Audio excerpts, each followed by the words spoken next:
काहींचा तर डिस्प्लेच गेला, चित्रच दिसत. आणि अजून काळ बदलणार आहे. नीट वाक्य ऐका. हे आज मुलीच्या बापाला पैसे द्यायचे. हे एवढ्यापर्यंत गेले बाप यंदा.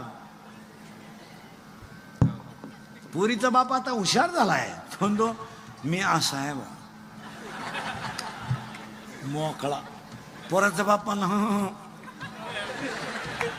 अख्खं आपलं. तुम्ही फक्त हा म्हणा. पुरीचा बाप म्हणतो हा काय म्हणा. पोराचा बाप म्हणा अख्खं आपलं. पुरीचा बाप आता रुपया सुद्धा खर्च करीत नाही. मस्त तुरा काढून कार्यालयात हिंडतो. भरपूर जेवा. आणि नवरदेवाचा बाप वाढणारा एक एक